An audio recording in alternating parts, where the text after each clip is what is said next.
Muito bem, a partir desse momento, essa aula está sendo gravada. Não se preocupem, pois apenas a minha câmera está sendo gravada. E vou gravar apenas esse momento inicial, essa fala de abertura, pois eu gostaria de ter o registro dela para poder utilizar em outros momentos. Também gostaria de passar esse trecho, né, da nossa aula para aqueles que não conseguiram estar presentes aqui hoje conosco. Então, antes de dar início à fala de abertura propriamente dita, eu gostaria de agradecer novamente a todos os que estão presentes e os que não conseguiram, por um motivo ou outro, estar presentes. Agradecer pelo interesse nesse evento, o interesse em me conhecer um pouco mais do meu trabalho, meu olhar para com o yoga. Muito bem, eu gostaria de fazer 3 falas aqui para vocês. Gostaria de me apresentar e gostaria de falar sobre as minhas aulas de yoga online e gostaria de falar como vai ser a nossa aula aqui hoje, para então darmos início. Vou tentar ser mais sucinto, mais direto possível, mas como sou professor há 15 anos em sala de aula, às vezes não é tão fácil assim. Sou iniciante, estuda um monte para falar bastante e acaba conseguindo falar 10 minutinhos ali na sua aula de 1 hora.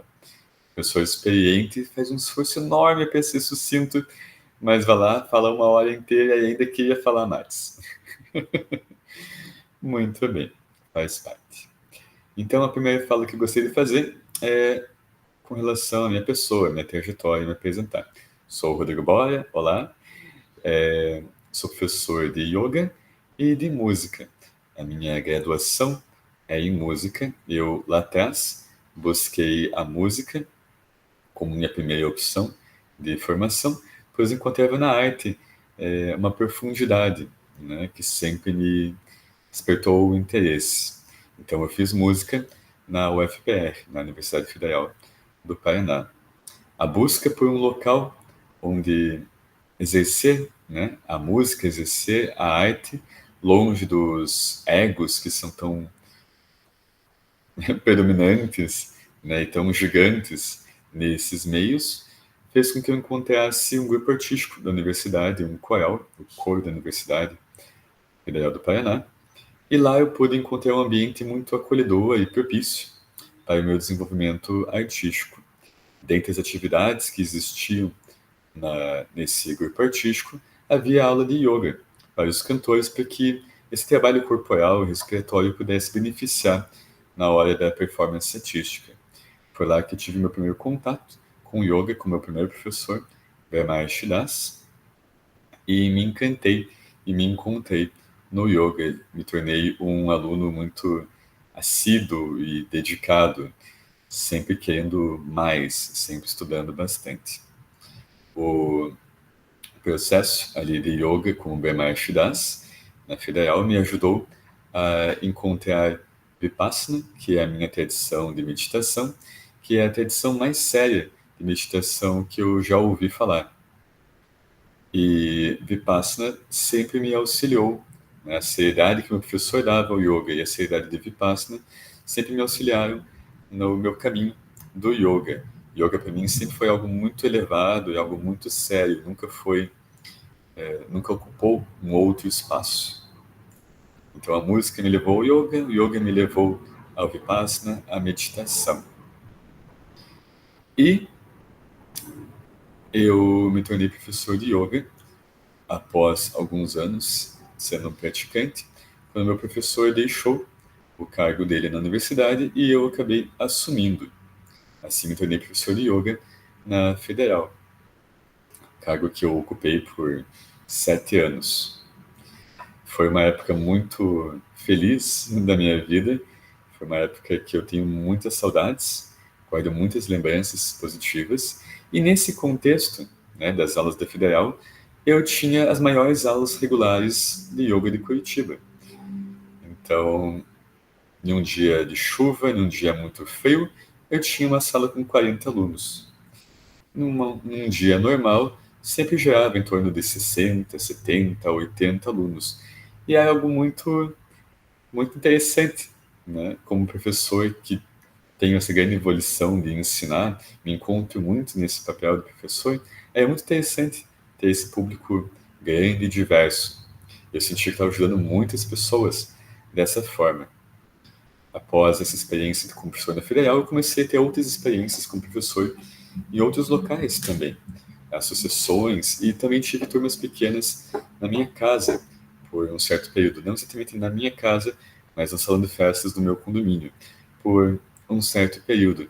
E as turmas nesses outros locais não eram tão grandes. E eu fui percebendo uma coisa muito interessante.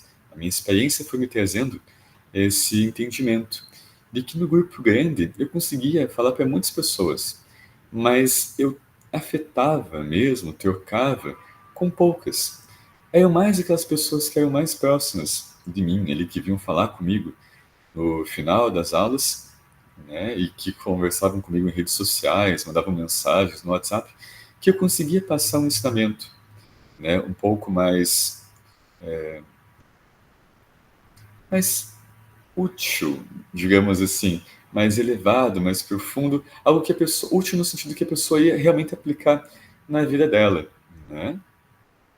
Para uma maior parte das pessoas que não se aproximavam, é uma palestra, é uma aula como outras.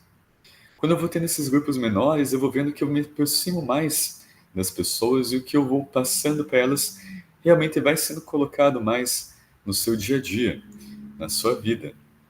Então eu fui percebendo isso, essa importância de um processo mais individual, um olhar mais próximo, a convivência mais próxima dos alunos. Foi muito marcante episódios como de eu estar numa turma pequena e daí o aluno queria falar comigo no final da aula. E agora que ele estava sozinho comigo, esse aluno, essa aluna me falava: Olha, eu tenho essa questão aqui, queria saber a sua opinião. Eu não falei isso para o meu marido, eu sou casada há 10 anos. Meu marido não sabe disso. Eu contei para meus filhos ano passado. O que eu faço? E daí, naquele momento, aquela pessoa me permitia falar alguma coisa, ajudar ela de uma forma que era muito especial. E eu ficava muito feliz de sentir que eu conseguia realmente, com o conhecimento do yoga, ajudá-la ali. Quando eu tive turmas menores e os alunos faltavam, vinha só um aluno. Esse aluno às vezes queria muito uma troca, né, mais pessoal comigo, queria conversar um pouco mais, traziam uma questão e a prática em si, que estava planejada para aquele dia, ficava em segundo plano. Então eu fui vendo isso, como eu consigo ajudar mais as pessoas à medida que eu vou, né, me aproximando mais delas, conseguindo um trabalho mais individualizado. Então eu fui buscando, fiz outras formações de yoga, né? Fiz workshops, eu tive muitos estudos, mas eu fui buscando um momento, uma tradição que me possibilitasse isso, uma aproximação maior com os alunos. Encontrei a tradição de Krishnamacharya, onde eu estou finalizando os meus estudos. Nós encontramos hoje em dia formações de yoga que você pode virar professor, né, em 2 semanas. Há escolas em Curitiba que oferecem essas formações em 20 dias, né? Mais de 2 semanas, tá bom. 10, né? Em 20 dias você vira professor, né? Ou escolas que fazem um aulão uma vez por mês e pronto. Depois de um ano você é professor. Tenho concluído essa formação agora de 3 anos, bem intensa, bem completa, né? Tão completa quanto uma graduação em qualquer curso, que tem essa ideia, né, de ir em direção ao aluno, um ensino individualizado e personalizado. Então, esse é o meu caminho com o yoga. E eu fui percebendo, estudando, e fui percebendo que esse é o caminho do yoga mesmo. Os antigos yogis, lá no passado, tinham isso. Era um ensino professor e aluno, aquela relação professor e aluno. Nós encontrávamos até o aluno indo morar com o professor para aprender junto com ele. Essa nossa ideia de aulas 1, 2 vezes por semana, com grandes grupos, é uma adaptação, é algo muito mais moderno, é algo muito mais contemporâneo, não tão tradicional. O caminho do yoga mesmo, ele é mais próximo. Então esse foi o meu caminhar, né, com o yoga. E hoje, nos meus 33 anos, fazendo agora em outubro 84, eu estou E trabalhando como professor de yoga há uma década e como professor de música há 15 anos, né, agora eu busco uma nova graduação. No ano que vem eu busco iniciar a graduação em psicologia. Psicologia clínica tem me chamado a atenção por isso, porque sou eu e a pessoa ali juntos, e nessa proximidade eu vou conseguir, com essa confiança, eu vou conseguir ajudar mais as pessoas, de uma forma mais profunda. Então esse é todo o meu olhar, esse foi o meu caminhar na minha vida profissional, né? Nunca abandonarei a música ou o yoga, pelo contrário, vou crescer nesses, mas vou acrescentar a psicologia, né? Então esse foi o meu caminhar, esse é o meu olhar com relação ao nosso processo de autoconhecimento. Isso norteia aqui as minhas atividades profissionais. Eu não condeno grupos, não condeno, né, yoga dessa forma, né, cursos, palestras, né, também realizo isso, mas eu busco cada vez mais um olhar mais próximo, individualizado e personalizado. Muito bem, essa é a primeira fala, minha fala de breve apresentação. A segunda fala é como são as minhas aulas online. Eu tinha muito preconceito com relação às aulas online, um preconceito bem justificado, porque nós encontramos hoje em dia tantas propostas tão absurdas, né? De tão longe do ideal, né? Com certeza, aulas gravadas não são adequadas, pois o professor não olha o aluno. Mas hoje em dia, as aulas online, a tendência delas é de que o profissional quer colocar o máximo de pessoas em um mesmo horário. E assim ele usa menos tempo e ganha mais dinheiro. O que norteia essa atividade online é o lucro, basicamente. Sendo que é impossível um trabalho realmente sincero de acompanhar o aluno, estar olhando para ele com um monte de quadradinhos na tela do computador, né? Então, uma turma aqui com 10 alunos, 20 alunos, 30 alunos, ser uma mentira dizer que eu posso dar o meu melhor ali olhando todas essas telas, que eu posso realmente acompanhar cada um desses alunos. Por isso, eu sempre fui contra as aulas online, até que veio a pandemia. E eu resisti ao máximo, né, a esse formato online, o máximo possível, até que teve um momento que foi inevitável e eu fizesse uma aula online para uma pessoa que precisava, né? E eu percebi que do jeito que eu faço, dá certo. Que eu consigo fazer de um jeito, né? Em que a pessoa, que aquela aula seja tão boa ou ainda melhor do que minha aula presencial. Então, o primeiro jeito, com certeza, é uma aula menor, né? Para poucas pessoas. Uma aula individual ou uma aula para pequenos grupos, 3, 4, 5 pessoas ali, algo assim, né? Mais do que isso, eu não consigo acompanhar cada um dos alunos, olhar cada um dos quadradinhos enquanto eles estão praticando. Mas esse número eu consigo. Eu consigo esse número maior, assim, de 4, 5 pessoas, quando é uma turma, assim, que não, os alunos não têm muitas questões, né, físicas, dificuldades. Tem turmas que realmente precisam ser, assim, 2 pessoas, 3 pessoas. Tem pessoas que tem que ser individual.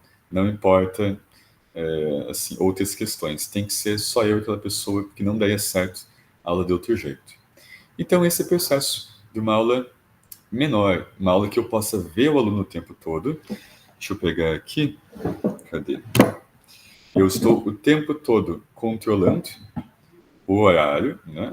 Estou contando quanto tempo o aluno está ali fazendo aquele movimento, aquela atividade da aula, e eu estou o tempo todo contando. Tem esses contadores, né? Você clica nele, ele vai mudando aqui o número. Estou o tempo todo contando quantas vezes os alunos estão fazendo. Eu estou acompanhando eles, né? Bem de pertinho.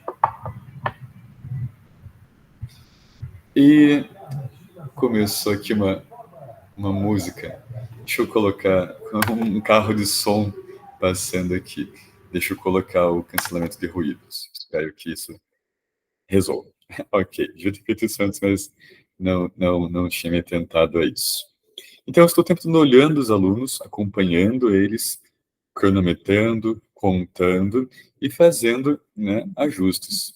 A minha aula não é você me imitando, eu estou aqui fazendo alguma coisa e você está ali meio perdido tentando me imitar. Eu falo o que tem que ser feito, eu demonstro o que tem que ser feito, você faz comigo o que tem que ser feito, né, e depois você faz sozinho.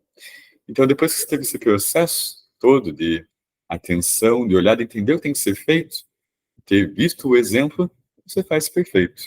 E eu vou ali acompanhando você fazendo essa execução perfeita, né? No momento que você está descansando, eu estou explicando uma outra coisa. Eu tenho, e aí você vai fazer essa outra coisa, eu te observo, eu tenho essa dinâmica. Desse jeito, dá certo. Desse jeito, realmente dá certo, né? E eu me sinto muito seguro em dizer que minha aula online é igual ou melhor do que minha aula presencial, dependendo do caso, melhor. E no online, da forma com que eu faço, né, é mais ideal ainda, porque as aulas acontecem no dia e no horário que o aluno desejar. Não importa se é dia de semana ou final de semana, não importa qual seja o turno, manhã, tarde ou noite. Uma vez que eu tenha, né, aquele horário disponível, que não tem uma outra turma, uma outra atividade ali, né, então é possível que a nossa aula aconteça naquele momento. Então a pessoa está no conforto da sua casa, ou do seu trabalho, ou na sua viagem, né? E fazendo a aula que é adequada para ela ali. Então, algumas pessoas não conseguiriam fazer yoga se não fosse dessa forma. Algumas pessoas só conseguem de manhã, bem cedo. Eu dou aula de manhã bem cedo. Algumas pessoas só conseguem de noite, bem tarde. Eu dou aula de noite, bem tarde, se precisar. Algumas pessoas só conseguem uma janelinha no meio de uma tarde. Eu consigo essa janelinha para você. Algumas pessoas só conseguiriam se fosse final de semana, sábado de manhã, como hoje, ou domingo de manhã. Quem que trabalha domingo de manhã, ou domingo do início da tarde? Eu trabalho domingo de manhã, domingo do início da tarde. No horário que for melhor para você e que para mim for possível, ou seja, que eu não tenha nenhum outro aluno, nenhum outro compromisso profissional naquele momento. É possível, porque para mim é uma realização muito grande da aula de yoga, né? Se eu pudesse escolher entre ver um filme ou dar uma aula de yoga, eu daria a minha aula de yoga, né? Porque é um prazer muito grande, é uma realização muito grande estar no meu lugar, estar sendo quem eu sou, professor, né? Então, eu estou no meu lugar, estou no meu papel, professor barra terapeuta. Eu estou fazendo aquilo que me faz, o meu propósito, eu estou me realizando. Então, eu faço essa oferta das aulas de yoga no dia e no horário que o aluno desejar. Então, é assim que funcionam as minhas aulas de yoga, online. Não existe uma outra proposta, não existe uma outra proposta como a minha. Você pode procurar à vontade. Não vai encontrar. E uma terceira fala é como vai ser nossa aula hoje. Eu tenho aqui vários rostinhos, alguns conhecidos, alguns não conhecidos. Das pessoas que eu conheço aqui, né, eu já sei de várias questões. Ah, o quadril de um, o joelho de outro, né? A questão de uma pessoa ali que já passou de uma certa idade, a outra pessoa ali que está, né, com outra condição. E é uma ilusão acharmos que uma mesma prática seria adequada para todos, né? Não. Para uma pessoa aqui, o mais adequado seria essa prática, hoje. Para aquela outra pessoa, aquela outra prática. As pessoas são diferentes, têm necessidades diferentes, têm objetivos diferentes. Então não faz sentido a mesma prática para todo mundo. Isso é uma mentalidade, né? A mesma prática para todo mundo, a todo momento, é uma mentalidade dos exercícios físicos. Agachamento é agachamento, para qualquer um, para qualquer hora do dia. Abdominal é abdominal, para qualquer um, qualquer hora do dia. Mas isso não é yoga. E yoga vai além da atividade física. Yoga é meditação, né? Nós estamos buscando desenvolvimento da mente e, junto com isso, com esse objetivo principal, vem vários outros benefícios, inclusive, né, os benefícios físicos. Mas o que não pode ser perdido é o principal, né? Aquilo que torna o yoga, que é a meditação, é o estado mental que nós vamos cultivando. Então, nossa aula de hoje será uma aula segura para todo mundo. É uma aula genérica, entre aspas, genérica, né? Segura para todo mundo. Ninguém aqui vai ficar de ponta cabeça hoje, né? Ser uma aula segura para todo mundo, uma aula que eu me sinta bem em aplicar para vocês, sabendo que ela vai trazer só benefícios, que nada do que eu vou fazer aqui possa gerar para algum de vocês algum desconforto, alguma lesão ou qualquer coisa assim. Em um trabalho individual, né, um trabalho em uma turma, ali, um trabalho mais próximo, daí a prática mais adequada para aquela pessoa ser implementada, levando em consideração todas as questões que a pessoa tem e que eu já saberia, pois perguntaria antes, passei uma fichinha da anamnese anteriormente. Né? E também conversei com a pessoa. Perguntei como ela está naquele dia, e às vezes a pessoa fala ali, hoje eu estou assim. Pronto, a aula mudou. Todo o planejamento mudou, e eu faço uma outra aula que vai de encontro a você hoje. Não é você na minha cabeça, é você hoje, como você está hoje, e você como você é, né? É assim que o yoga deve acontecer. O yoga se adapta ao aluno, e não o aluno ao yoga. Isso é muito importante. Acredito que seja isso. Tem um mini comentário aqui, né, que um dia, você também, em dias diferentes, né, um dia de calor é uma coisa, um dia de frio é outra, uma prática de manhã não é a mesma prática que você fez de tarde ou que você fez de noite, né? Nós temos que pensar em todas as variáveis para que a prática sirva como uma luva para o aluno. E é isso que eu me proponho aqui no meu projeto, na minha proposta de aulas de yoga. Então, acredito que seja isso, as 3 falas que eu tinha que fazer, uma breve apresentação minha, como são as minhas aulas online e como vai ser a nossa prática hoje. Então, depois nós podemos conversar mais, né? Eu vou entrar em contato com cada um de vocês no final para conversarmos sobre como foi e conversarmos sobre a continuidade. Mas por agora vamos colocar a mão na massa, vamos praticar. Eu vou interromper aqui a gravação, pois agora vamos começar a prática. E depois eu pretendo disponibilizar essa gravação para vocês e passar para as pessoas que não puderam estar aqui hoje também. Então, parando a gravação.